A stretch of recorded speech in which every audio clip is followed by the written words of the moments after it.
Hi friends, welcome back to Madhikam. நம்மளோட சேனல்ல இன்னைக்கு ஒரு vlog தான் பார்க்க போறீங்க. இது லாஸ்ட் இயர் மே மாசம் 4ஆம் தேதி இல்லனா 5ஆம் தேதி எடுத்துக்கிட்ட வீடியோவா இருக்கும். சோ இது வந்து கோவிலுக்கு போற ஒரு வீடியோ. சோ அதனால வந்து ரொம்ப நாள் ஆயிடுச்சு ஷேர் பண்ண வேணாம்னு நினைச்சேன். ஆனா பரவாயில்ல கோவிலுக்கு போற ஒரு வீடியோ தானே ஷேர் பண்ணிக்கலாம்னு சொல்லிட்டு இன்னைக்கு உங்க கூட ஷேர் பண்ணிக்க போறேன். சோ அதுக்கு நம்ம சப்பாத்தி செஞ்சு எடுத்துட்டு போயிடலாம்னு சொல்லிட்டு 4 மணிக்கு எந்திரிச்சிட்டு எல்லா வேலையுமே நைட்டே முடிச்சு வச்சிருந்தேன். அதனால சப்பாத்தி மாவு பிணைஞ்சிருந்தேன், வெங்காயம் தக்காளி நறுக்கி வச்சிருந்தேன், அதுக்கப்புறம் தேங்காய் சில்லு மாதிரி எடுத்து வச்சிருந்தேன். எல்லாமே ப்ரிப்பேரா இருக்கனால மார்னிங் எந்திரிச்சு ஈஸியா இருந்துச்சு வேலை. ஸோ நம்ம போறோம் அப்படின்னா முத நாளே பிளான் பண்ணிக்கிட்டே ஈஸியா இருக்கும். நீங்களும் இதே மாதிரி பிளான் பண்ணிக்குவீங்களான்னு மறக்காம கமெண்ட் பாக்ஸ்ல கமெண்ட் பண்ணுங்க.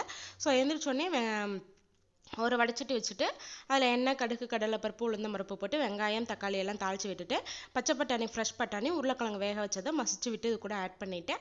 ஆட் பண்ணதுக்கப்புறம் தேங்காய் வந்து எடுத்து வச்சுருக்கிறது கூட பச்சை மிளகாய் கொஞ்சம் சோம்பு போட்டு அரைச்சி அதையும் இது கூட ஆட் பண்ணிவிட்டு கொஞ்சம் மஞ்சத்தூள் உப்பு போட்டு நல்லா ஒரு கொதி வந்ததுக்கப்புறம் கொத்தமல்லி தழை தூவி இறக்கிற போகிறோம்.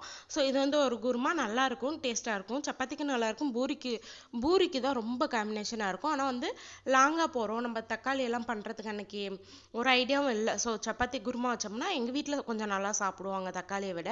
அதனால் இதை பண்ணி எடுத்துகிட்டு நம்ம போயிடலாம். ஏன்னா அங்கிட்ட நாங்கள் போகிற சைடு அந்தளவுக்கு ஃபுட்டு வந்து நல்லா கிடைக்க மாட்டேங்குது. அதனால தான் ஏற்கனவே 2-3 டைம் போய் நாங்கள் அனுபவப்பட்டுட்டோம். அதனால தான் இந்த டைம் நான் வந்து ஃபுட்டு ப்ரிப்பேர் பண்ணி எடுத்துகிட்டு போயிடலான்னு சொல்லிட்டு. ஸோ மத்தியானத்துக்கு இதுவும் காலையிலைக்கு வந்து வெறும் ப்ரெட்டை வந்து டோஸ்ட் பண்ணி கொஞ்சம் சாக்லேட் சிரப் வந்து ஊற்றி எனக்கு மட்டும் எடுத்துக்கிட்டேன். அவங்க சாப்பிட மாட்டாங்க காலையில், ஏன்னா அவங்க பேருக்கு தான் அர்ச்சனை பண்ணுறனால. ஆனால் எனக்கு பசி கட்டுப்படி ஆகாது, அதனால நான் வந்து பேக் பண்ணி எடுத்துக்கிட்டேன். ஸோ இதெல்லாமே எடுத்துக்கிட்டு மார்னிங் வந்து ஒரு 5:30 அது மாதிரியெல்லாம் நம்ம வீட்டை விட்டு கிளம்பிட்டோம்.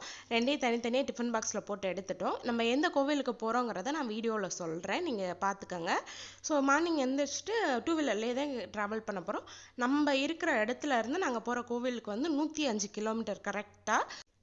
பெருசாக எதுவும் பேக் பண்ணி எடுத்துகிட்டு போகல, டிஃபன் பாக்ஸ் அது மட்டும் எடுத்துக்கிட்டோம். அதுக்கப்புறம் அங்கே போய் அர்ச்சனைக்கு வாங்கிக்கலாம்னு சொல்லிட்டு கிளம்பிட்டோம். அதனால் லக்கேஜ் எல்லாம் எதுவும் பேக் பண்ணலை. ஸோ போயிட்டு நம்ம ஈவினிங்குள்ளார வந்துடுற மாதிரி பிளானு. அதனால் மார்னிங்கே 5:30க்கெலாம் கிளம்பியாச்சு. நம்ம போகும்போதே பெட்ரோல் எல்லாம் போட்டு ஃபில் பண்ணியாச்சு. கிட்டத்தட்ட 500 ரூபாய்ன்னு நினைக்கிறேன், எனக்கு சரியாக எக்ஸாக்டாக தெரியல, ரொம்ப நாள் ஆயிட்டனால. நம்ம வந்து இன்னைக்கு கும்பகோணம் பக்கத்தில் இருக்க திருநாகேஸ்வரம் கோவிலுக்கு தான் போகிறோம். ஸோ நாங்கள் இங்கேருந்து நம்ம ஏரியாவிலேருந்து திருச்சி ஃபஸ்ட்டு மெயினுக்கு போயிட்டு திருச்சியிலேருந்து அதுக்கப்புறம் வந்து நாங்கள் ரூட் போட்டு போய்க்கிட்டோம். மேப்பு போட்டு தான் நாங்கள் யூஸ் பண்ணி போனோம்.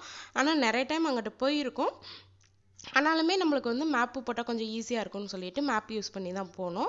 கோவிலுக்கு வந்து கிட்டத்தட்ட ஒரு 9:30 10க்கெலாம் போயிட்டோம். ஏன்னா இடையில பிரேக் விட்டு விட்டு தான் போனேன், கண்டினியூஸாக ட்ராவல் பண்ண முடியாதுல்ல. நான் இடையில சாப்பிடணும்னு சொல்லி கொஞ்ச நேரம் நிப்பாட்டிட்டு அதுக்கப்புறம் டீ குடிக்க இது மாதிரி நின்று போனோம். ஸோ போனது வந்து திருநாகேஸ்வரம் நாகநாத சுவாமி டெம்பிளுக்கு தான் போயிருந்தோம். அங்கே எதுக்காண்டினா ஒரு சின்ன பரிகார பூஜை சொல்லியிருந்தாங்க. அது வந்து ராகு பகவானுக்கு வந்து பாலாபிஷேகம் அவங்களோட நேமுக்கு பண்ணணும்னு சொல்லிட்டு அதனால் நாங்கள் வந்து கிளம்பி போயிருந்தோம். அங்கே வந்து 100 ரூபாய் டிக்கெட் வாங்கிட்டு மத்தியானம் போல் வந்து நான் அங்கே பண்ணியிருந்தாங்க, 1:30 மணின்னு நினைக்கிறேன். அந்த நேரத்துக்கு அங்கே பண்ணியிருந்தாங்க. ராகு காலத்தில் தான் பண்ணுவாங்க. அங்கே எப்படி பண்ணுறாங்க அப்படின்னா, நம்ம பரிகாரம் பண்ணுறவங்கள மட்டும் ஒரு கேட்குள்ளார விட்டுட்டு அங்கே வீடியோ எடுக்க முடியாது, அதனால் நான் வீடியோ ஷூட் பண்ணலை. நான் முன்னாடி என்ட்ரன்ஸோடு நிப்பாட்டிட்டேன். ஸோ ஃபஸ்ட்டு டோக்கன் வாங்கிட்டு டோக்கன் வாங்கினோடனே ஒரு பாதை இருக்கும், அது வழியாக வந்து உள்ளே போயிட்டு பெரிய கேட் மாதிரி இருக்கும். அதுக்குள்ளே வந்து பாலாபிஷேகம் பண்ணுறவங்க எல்லாரும் உள்ளே போய்க்கணும். நம்ம மீதி பேர் வெளியே உட்காந்து தான் பார்க்குற மாதிரி இருக்கும். பாலாபிஷேகம் பண்ணுறவங்க சாமிக்கு நேருக்கு நேர் வந்து இருந்து பார்க்கலாம். அது மாதிரி வந்து சாமி கும்பிட்டுட்டு பாலாபிஷேகம் வந்து 100 ரூபாய் டிக்கெட்டுக்கு பண்ணிவிட்டு பாலாபிஷேகம் முடித்தவங்க வெளியே வரப்போ வந்து அந்த பால் இதெல்லாம் கொஞ்சம் கொடுத்துட்டு அதுக்கப்புறம் ஒரு பை வந்து ஒன்று கொடுத்துருந்தாங்க. ஸோ அந்த பாலாபிஷேகம் வந்து எதுக்காண்டி பண்ணியிருந்தோன்னா ராகு பகவானோட தோஷத்துக்காண்டி பண்ணியிருந்தோம். லாஸ்ட் இயர் வந்து பண்ணியிருந்தோம். இது வந்து ஆக்சுவலாக ஜாதகம் பார்த்த பக்கம் சொல்லியிருந்தாங்க, அதனால் பண்ணலான்னு சொல்லிட்டு போயிருந்தோம். அதுக்கப்புறம் இங்கே வந்து தெப்பக்குளம் இருந்துச்சு, நாங்கள் போய் பார்த்தோம். ஆனால் வந்து ரொம்ப நம்ம ஆளுங்கெல்லாம் ரொம்ப வந்து மோசம் பண்ணி வச்சுருக்காங்க. ட்ரெஸ் எல்லாம் போட்டு அப்படியே இது பண்ணி வச்சுருக்காங்க. ஆனால் தெப்பக்குளம் நல்லா இருந்துச்சு, அதை சுற்றி இருக்க பிளேஸை நம்ம ஆளுங்க ஃபுல்லாக மோசம் பண்ணி வச்சுட்டாங்க, அந்த மாதிரி இருந்துச்சு. ஸோ பார்த்துட்டு மட்டும் நாங்கள் கிளம்பிட்டோம். ஏன்னா நாங்கள் வந்தது வந்து பாலாபிஷேகம் பண்ணுறதுக்காண்டி. அதை முடிச்சுட்டு நாங்கள் உடனே கிளம்பிட்டோம்.